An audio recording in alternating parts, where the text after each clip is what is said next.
Dios le bendiga, amados hermanos. Aquí estamos para traerle la enseñanza bíblica correspondiente al día de hoy. Seguimos con la unidad 3. ¿Por qué necesitamos la Biblia? Hoy vamos a estudiar la lección 16, que tiene como tema: la Biblia proporciona orientación moral. La Biblia proporciona orientación moral. Yo les voy a solicitar, mis amados, como siempre hacemos, pues que ustedes tengan a mano su material, su guía, para que me acompañen en la lección bíblica en clase, como siempre hacemos. Se encuentra hoy en Génesis capítulo 1 del 26 al 28, Mateo 22 del 23 al 40, Colosenses 3 del 1 al 15, luego pasamos del 1 al 5, luego pasamos al versículo 10, 16, 17 y 24.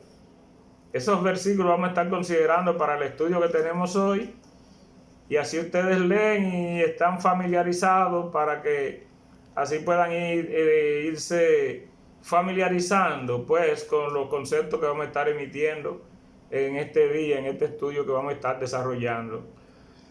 Leemos entonces la palabra de Dios en el nombre del Padre, del Hijo y del Espíritu Santo.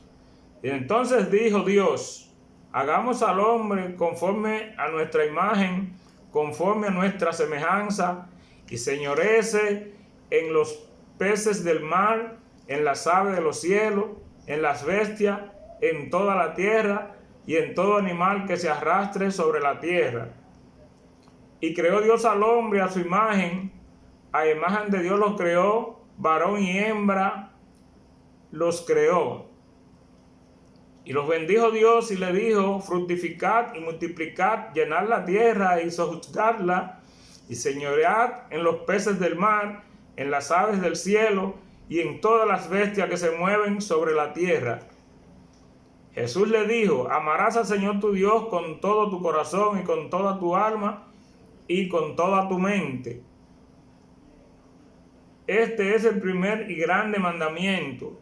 Y el segundo es semejante: amarás a tu prójimo como a ti mismo.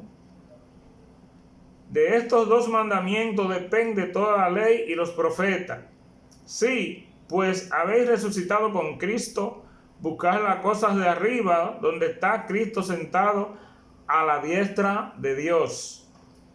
Haced morir pues lo terrenal en vosotros: fornicación, impureza, pasiones desordenadas, malos deseos y avaricia, que es idolatría, cosas por las cuales la ira de Dios viene sobre los hijos de desobediencia, en las cuales vosotros también anduvisteis en otro tiempo, cuando vivíais en ellas.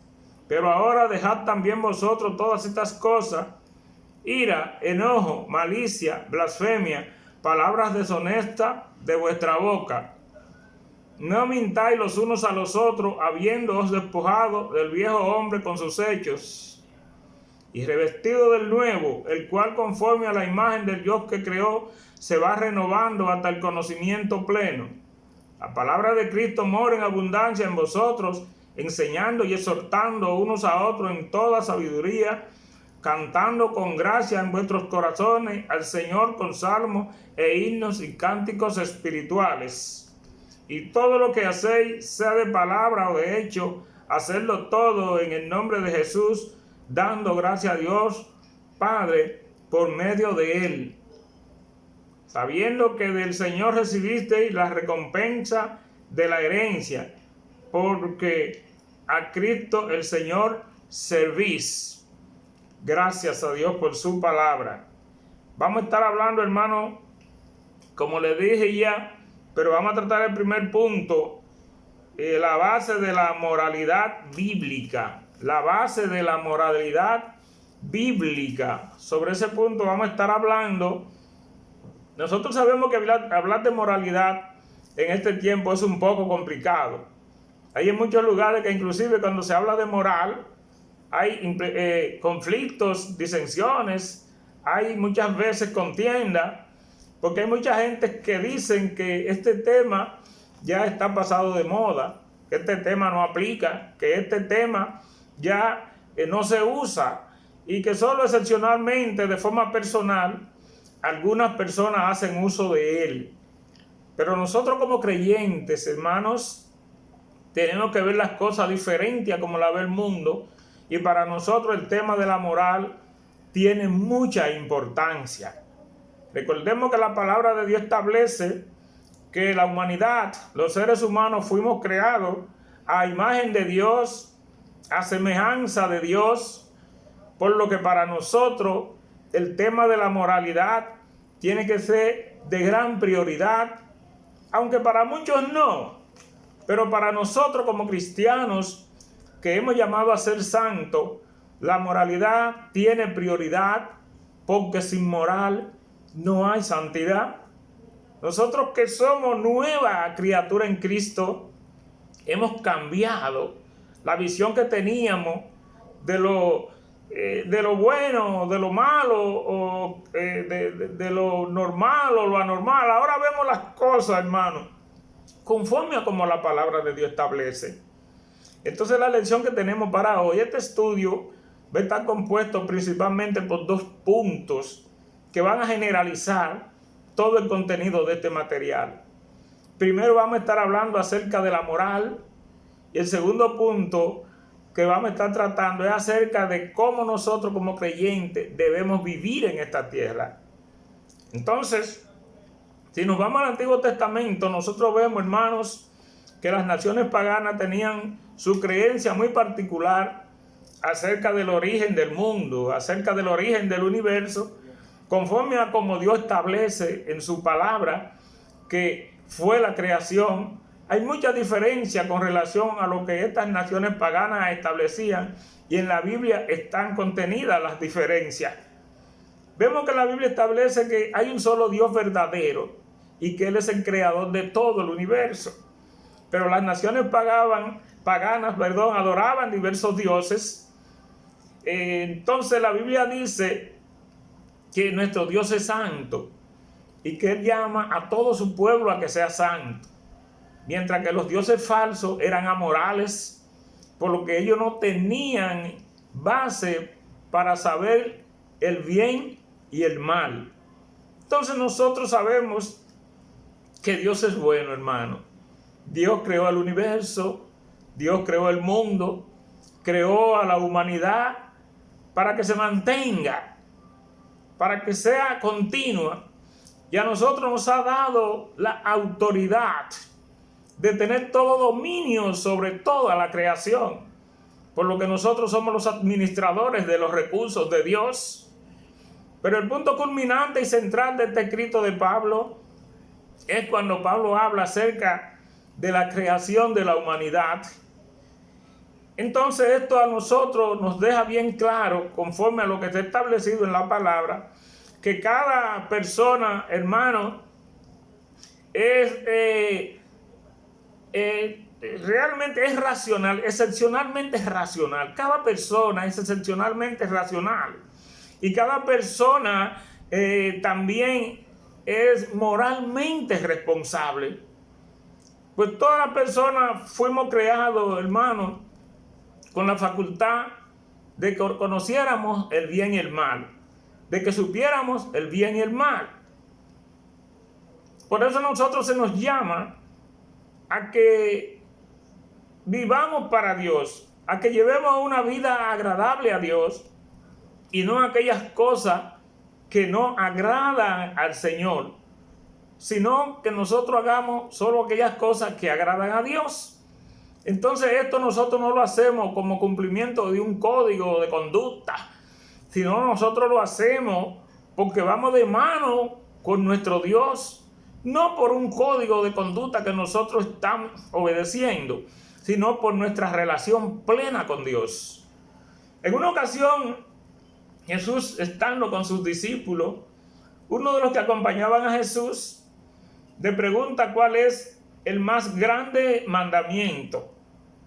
Jesús le dice que él le da una enseñanza que tenía que ver con una enseñanza rabina que tiene un contenido común en la Biblia, y es relativo al mandamiento de amar, al mandamiento del amor, era un tema común.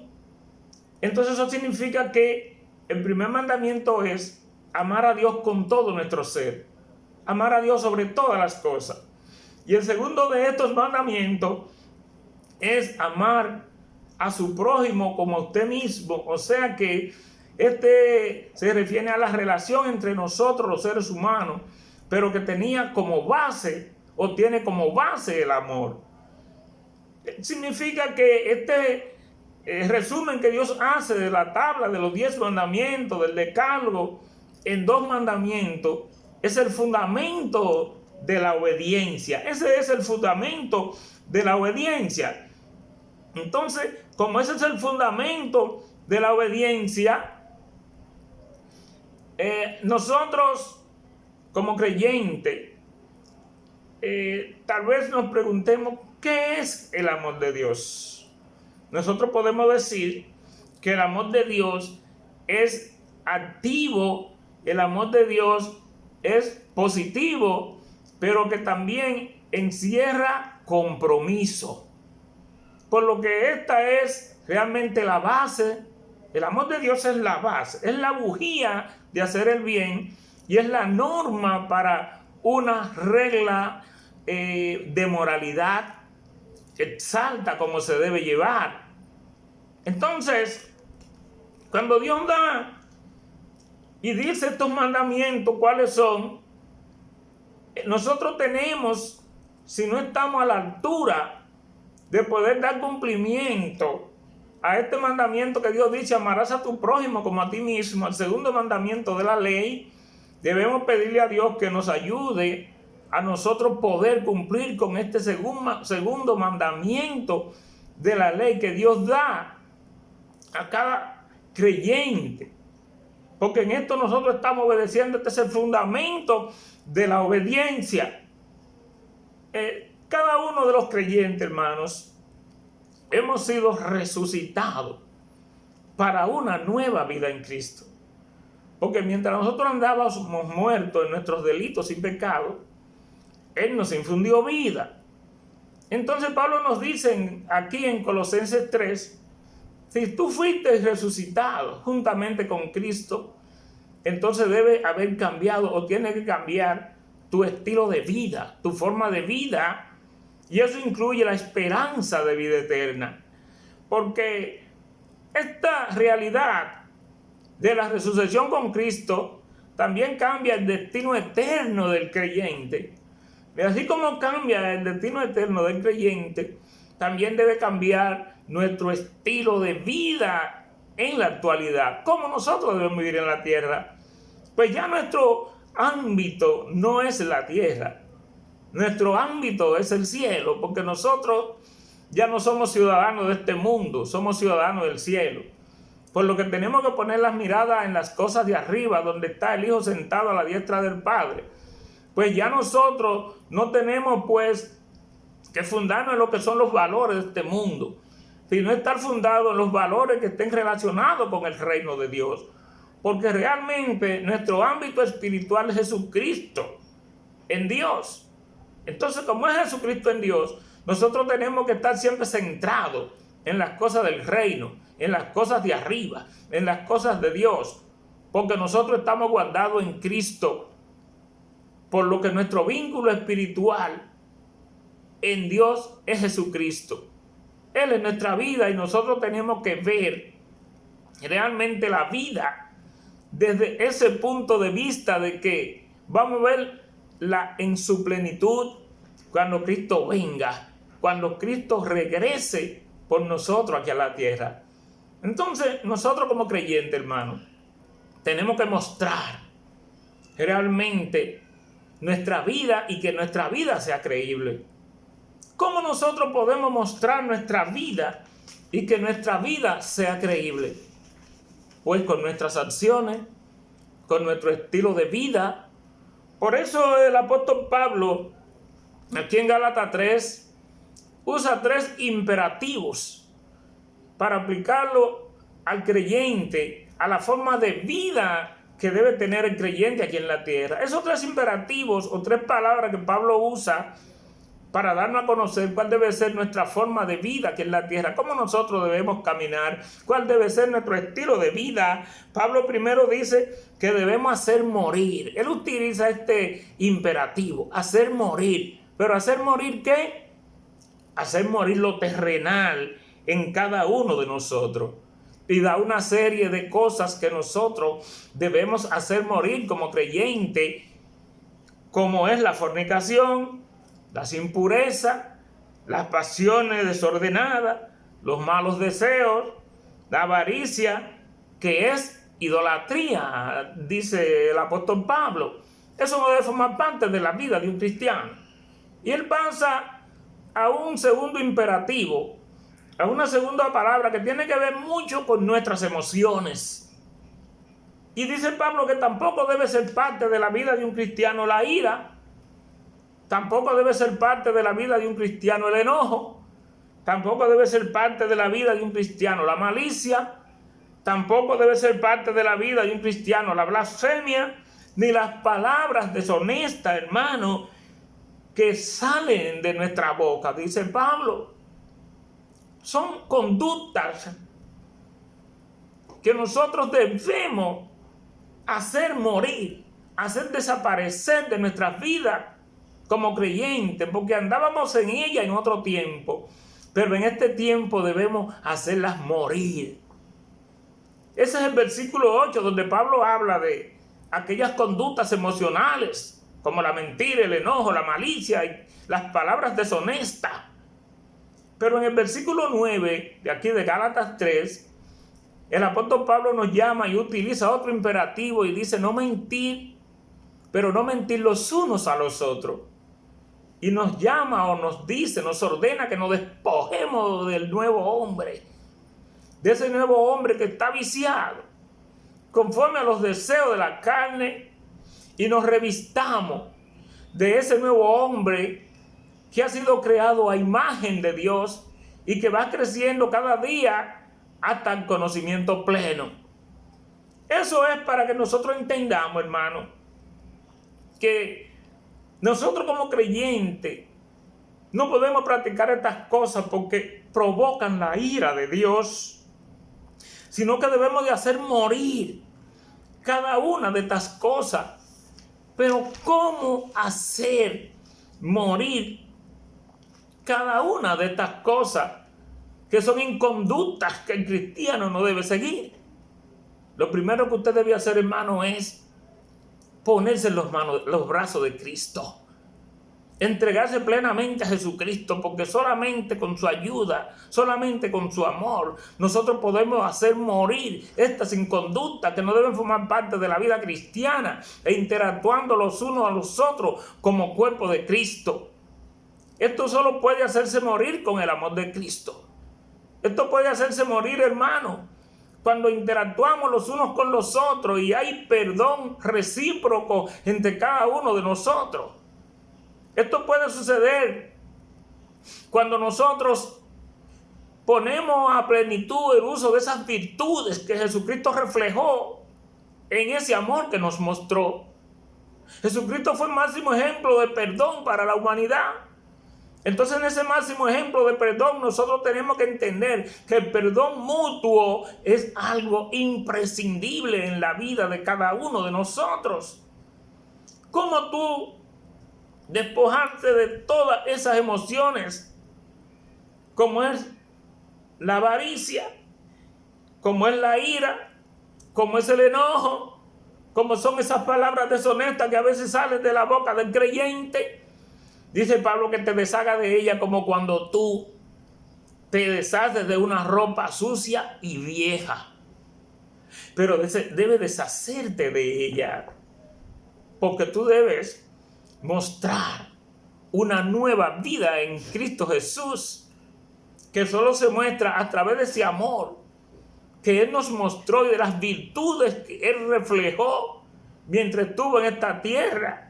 Y eso nos dejó como patrón, como parámetro a nosotros, para que nosotros la sigamos y podamos realmente vivir una vida plena mientras estemos aquí en la tierra, y una vida que agrademos a Dios y no que los disgustemos. En cuanto al versículo 9, donde Pablo dice que y utiliza ese imperativo de no mentir los unos a los otros.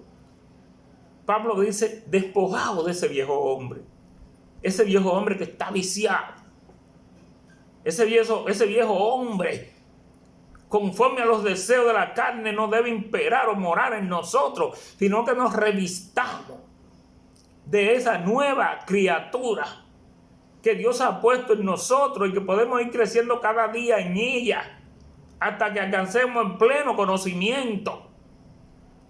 Todo cristiano puede, si ha nacido en Cristo, lograr llegar hasta este varón perfecto que Él ha mostrado aquí, porque esto es un proceso, pero un proceso que se va logrando cada día en la vida del creyente, cuando el creyente va mostrando que realmente se está dejando guiar y manejar por el Espíritu. Es la única forma, hermano, en que tú puedes lograr deshacerte de todas estas cosas que solo provocan la ira de Dios en la vida del creyente. Son cosas que desagradan a Dios y nosotros siempre debemos caminar agradando a Dios en todo caso.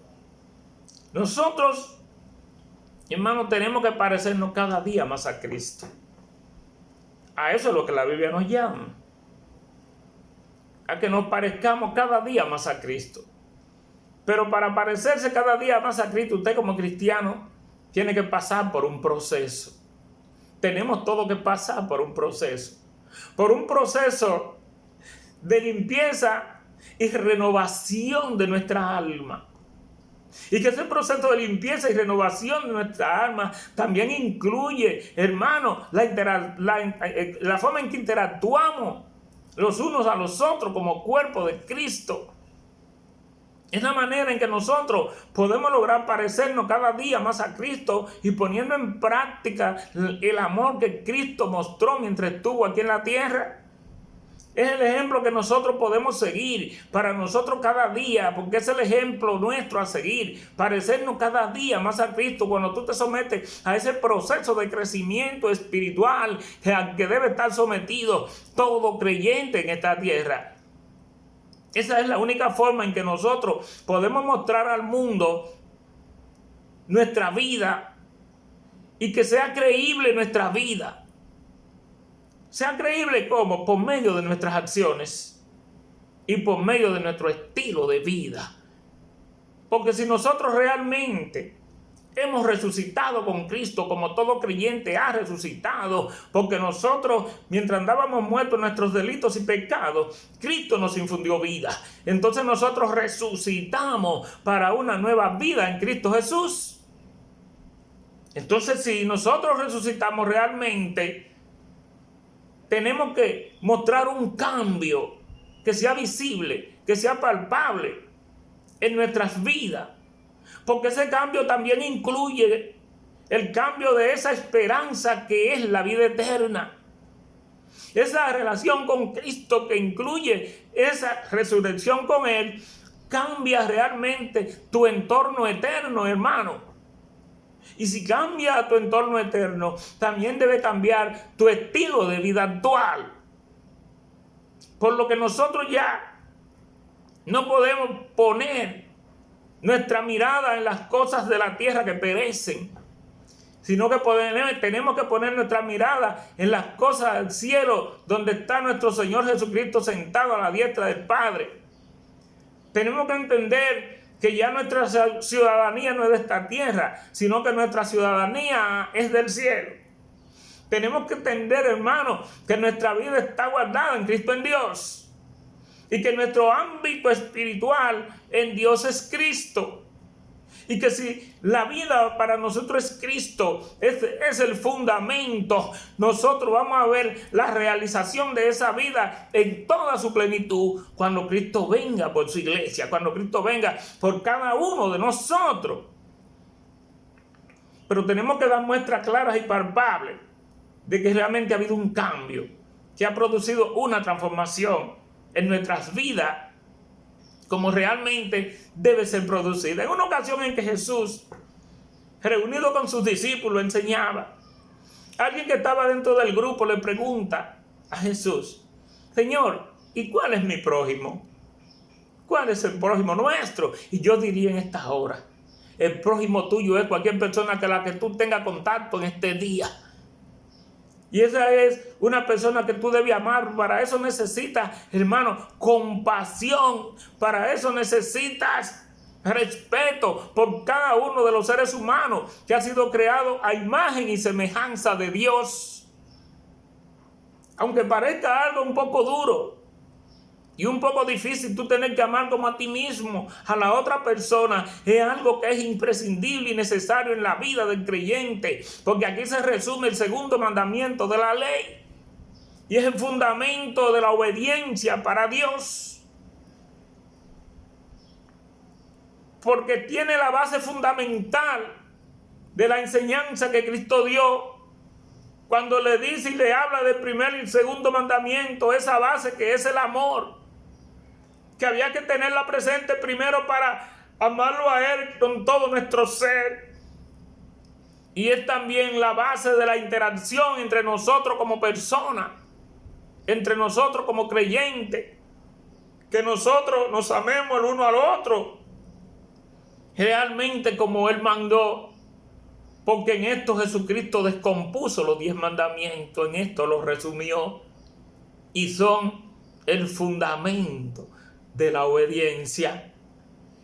Hoy hay muchas personas que buscan la paz afanosamente, pero no entienden que la fuente de la paz es Jesucristo. No entienden que solo la paz puede lograrse y puede encontrarse a través de Jesucristo, porque Él es la fuente. Tienen que entender que también la paz en Jesucristo, que es donde realmente se puede encontrar, está relacionado con otras virtudes que Jesucristo mostró en su andar. Primero, esa paz está relacionada con la virtud de la acción de gracia. Está relacionada con la virtud del mensaje del Evangelio. Y está relacionada con la comunión, la interacción entre nosotros como cuerpo de Cristo. Y que si nosotros no buscamos la paz de esta manera y ponemos esas virtudes en acción, realmente no vamos a tener la paz verdadera que solo en Cristo está, porque son virtudes que están atadas la una a la otra. El apóstol Pablo dice aquí en Colosenses que el amor, que es quien ata estas virtudes, funciona como un cinturón, hablando a una atadura de la que usaban en aquel tiempo para ceñirse. Un cinturón que ata a todas las virtudes para que cada una se mantengan en su lugar. Ese cinturón es el amor. Entonces, si usted no practica el amor, usted no puede sostener ninguna de esas virtudes que son imprescindibles para poder encontrar la paz que solo está en Jesucristo, porque son virtudes que dependen la una de la otra y tienen como centro al que se acogen el amor que Cristo nos enseñó, el amor de Dios, ese amor que es activo, ese amor que es positivo, ese amor que exige compromiso. El amor de Dios es activo. El amor de Dios es positivo. El amor de Dios exige compromiso. El amor de Dios, hermano, es la brújula por la cual nosotros podemos hacer el bien. El amor de Dios es la base por la cual puede crearse una base de moral. No hay forma en que pueda si ese amor no está presente en cada persona que realmente quiere encontrar la paz. La moral es algo sumamente importante para nosotros como pueblo, aunque para el mundo parezca algo pasado de moda, algo desfasado, algo que muchas veces hasta se burlan de uno cuando uno la pone en boga y habla de ella, porque ellos entienden que solo algunas personas, tal vez de forma personal, pueden dar cumplimiento a este término de lo que es la moralidad. Pero nosotros como creyentes entendemos que la moralidad es la que nos ayuda a saber cómo Dios quiere que nosotros vivamos. Recuérdense, hermano, que la ley de Dios, esa ley por la que se vivía antes, la del Antiguo Testamento, hubo una parte de la ley que pervivió, esa de los rituales, esa de la ceremonia, esa de la que eran sombra de Cristo, todas perimieron, porque todos estaban hasta que viniera la simiente, que era Jesucristo. Tan pronto Jesucristo llegó, esa parte de la ley se hace inoperante. Pero hay una parte de la ley que sigue vigente. Hay una parte de la ley que forma parte de nuestra vida y nunca debe faltar. Hay una parte de la ley que es sine qua non para nuestra vida como creyente. Esa es la ley moral. La moralidad es la que nos ayuda a saber cómo Dios quiere que nosotros vivamos. Esto incluye también el vivir virtudes piadosas de la paz que hay en nuestro corazón. Si no hay moral, no hay santidad. Nosotros cuando estábamos en el mundo, no tomábamos en cuenta un término tan importante para la palabra como es este de la moralidad, porque vivíamos en el mundo conforme a los preceptos del mundo. Pero como ya nosotros no somos del mundo, sino que somos cristianos y somos llamados a ser santos por la palabra, sabemos que la moralidad es imprescindible para alcanzar la santidad. No hay santidad si no hay moralidad.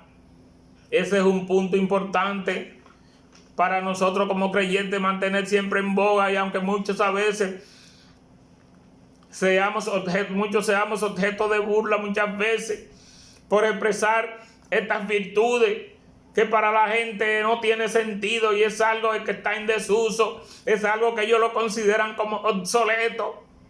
Para nosotros estas cosas no han cambiado porque se nos exigen a nosotros para vivir en este mundo y para nosotros recibir la plenitud que en Cristo nosotros vamos a recibir cuando Él se manifieste en su segunda venida, que es la vida nuestra que está guardada en Él. Y entender que nosotros solamente exhibiendo esas virtudes podemos tener absoluta paz en Cristo. Porque la absoluta paz en Cristo, si tú no la buscas a través de esa fuente que es Él y le añades las virtudes que se desprenden de ella, como son las que hemos mencionado, es imposible poder lograr la paz. Jesucristo es la paz verdadera y solo a través de Él puede ser alcanzada. Por eso la vida del creyente tiene que ser ejemplar. Nuestra vida tiene que ser creíble, hermano. Tenemos que exhibirla cada día y debe ser creíble. Y se hace creíble única y necesariamente por nuestras acciones. Se hace creíble única y necesariamente por nuestro estilo de vida.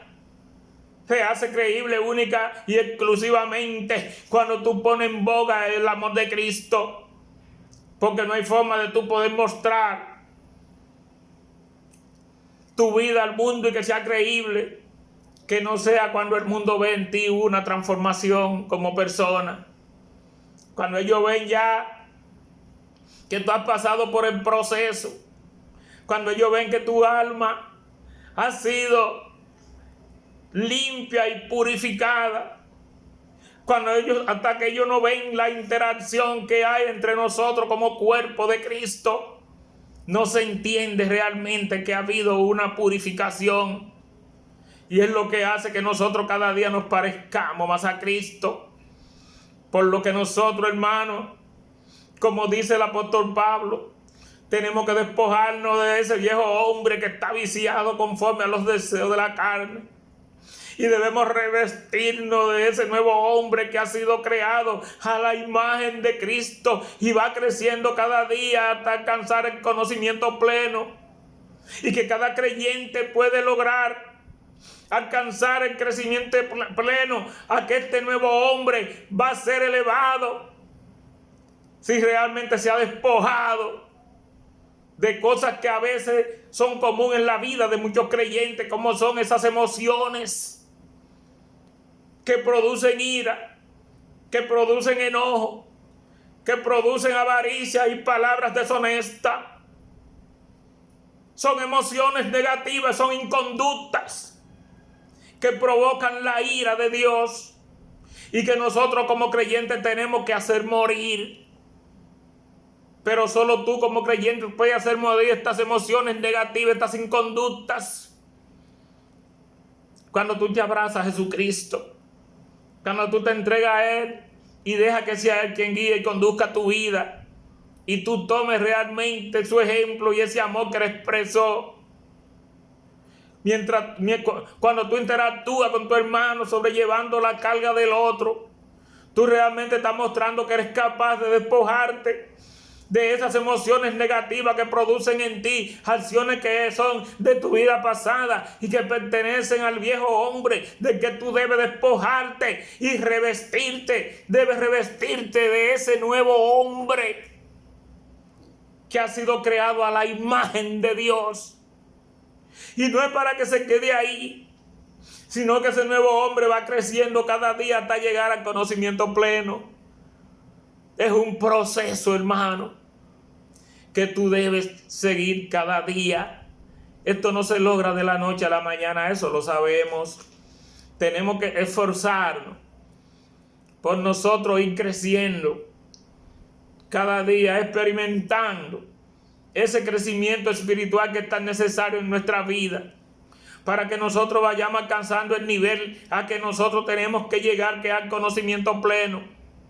Que nosotros entendamos, como Pablo dice en el versículo 9, que no debemos estar mintiendo como muchas veces hacen algunos hermanos que se mienten los unos a los otros. Dice Pablo, no, hay que despojarse de ese viejo hombre que está viciado, revístase del nuevo. ¿Usted sabe por qué, hermano? Porque la mentira es del diablo, porque él mintió desde el principio y él es padre de mentira. Nosotros no debemos mentir porque nosotros somos una nueva criatura. Nosotros tenemos una nueva naturaleza. Una nueva naturaleza espiritual, que nuestro único vínculo en Cristo es Dios. Y esa es la verdad espiritual a la que nosotros nos debemos adherir. Por lo que la mentira, que es un imperativo que Pablo dice por encima de todo que tú debes hacer morir. Esa parte, si tú la tienes en tu vida, debes despojarte de ella y hacerla morir, entregando completamente tu vida a Cristo y dejándote guiar y conducir por Él. Esas emociones que a veces te hacen muchas veces saltar a niveles que no debes saltarte y te hacen airar o enojar o causan avaricia en ti, muchas veces son emotivas. Debes quitártela, como cuando tú te quitas una ropa vieja y sucia y la tiras al lugar donde van las ropas sucias, pero no tenerla encima. Despójate de todas esas malicias que provocan la ira de Dios. Hagamos cosas que sean agradables a Dios, no cosas que le disgusten, porque nosotros como creyentes tenemos que vivir una vida en Cristo Jesús, una vida agradable a Dios, porque nosotros hemos sido llamados a ser santos. Y para nosotros ser santos, tenemos que tener ese espíritu de moralidad muy elevado en nuestras vidas. Y ese espíritu de moralidad, cuando tú permites que tome lugar en tu vida, hace que desaparezcan todas estas cosas que pertenecen a tu vida pasada y comienzan a reaparecer las cosas que corresponden a ese nuevo hombre que ha sido creado y puesto en ti. Entonces tú comienzas a agradar a Dios y Dios comienza a deleitarse en ti, porque realmente tú estás mostrando que tú eres quien Él quiere que tú seas. Pidámosle a Dios cada día, hermano, que haga de nosotros la persona que Él quiere que nosotros seamos. Que Él quite de nosotros todas aquellas cosas que no le agradan. Que Él quite todas aquellas cosas que hay en nosotros que provocan su ira. Y que Él nos ayude a que nosotros podamos dar cumplimiento a esos 2 mandamientos en el que Él resumió la ley, porque son el fundamento de la obediencia. Y si nosotros no podemos, Él nos va a ayudar, porque todo lo que tú pidas, Él te lo concederá a plenitud. Si tú entiendes, crees que Él te lo puede conceder. Nosotros somos sus hijos y como hijos de Dios tenemos derecho a pedirle. Él dice que todo el que pide se le da, todo el que busca halla, todo el que toca se le abre. Porque Dios es bueno, hermano. Miren que Dios es tan bueno, que Dios creó el universo. Dios creó la humanidad para que viva de forma continua. Y Dios a nosotros como seres humanos nos ha dado toda autoridad para que tengamos todo dominio sobre toda la creación. O sea que Dios nos hizo a nosotros como administradores de sus recursos. Todo lo que Dios creó lo puso bajo nuestra administración. Esa es realmente la valoración que Dios hace de cada uno de los seres humanos que Él creó. Entonces debemos agradarle, porque realmente toda persona excepcionalmente que Dios hizo es racional. No como los animales, no, nosotros somos la obra selecta y privilegiada de Dios. Somos criaturas excepcionales que Él la hizo racional, y somos criaturas morales que también tenemos, oh gloria a Dios, autoridad y todas aquellas cosas que Dios puso. Por eso nos hizo a su imagen, conforme a su semejanza. Y así debemos nosotros vernos, y así debemos caminar. Que Dios te bendiga, hermano, que Dios te guarde, y pidámosle a Dios que nos ayude a hacer morir todas aquellas cosas que forman parte del viejo hombre y que provocan la ira de Dios, y que nos ayude a revestirnos del nuevo hombre creado conforme a la imagen de Dios, que va creciendo cada día hasta alcanzar el conocimiento pleno. Y nosotros estamos llamados a revestirnos de ese hombre. Gracias, nos vemos en la próxima.